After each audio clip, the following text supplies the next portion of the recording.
समस्त को मोर नमस्कार। प्रभु जगन्नाथ समस्त को भलरे रखंतु। आम आज आड़े प्रबल वर्षा आपक आड़े वर्षा होची ना नहीं।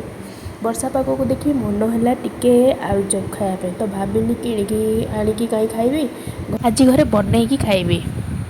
चलो तेरे स्टार्ट करवा। फर्स्ट गोटे बाउल 2 कप बेसन नेबा, टेस्ट अकॉर्डिंग सॉल्ट नेबा एंड 1 पिंच जो खाइबा सोडा ताकू नेबा।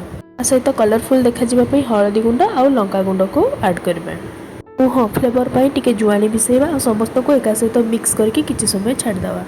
बॉयल आलू रे आमे लंका गुंड लुण ता सहित गोटा जीरा पियाज लंका भुसुंगा पत्र धनिया पत्र को एक सहित मिक्स करदेवा। हाँ पियाज भाजिला बेले अदा टिके भी पकेदेवा। कषिला परे लास्ट में मैगी मसला देवा फॉर टेस्ट। मसला ठंडा होला परे आमे आलू को छोट छोट राउंड शेप करके रखिबा। छोट छोट कले कौन हुए कि जिते आम छाणीबा से फुलिकी बड़ सेप्र हो पूरा आलुचप सेप्र देखा। मसला रे आप ग्रीन मटर पकई पारे ता सहित किसी बादाम भी ऐड करें। देन आम छोट छोट बॉल को आम बेसन रे भल भाव में बोड़ेकी स्लो फ्लेम रे छाणीबा।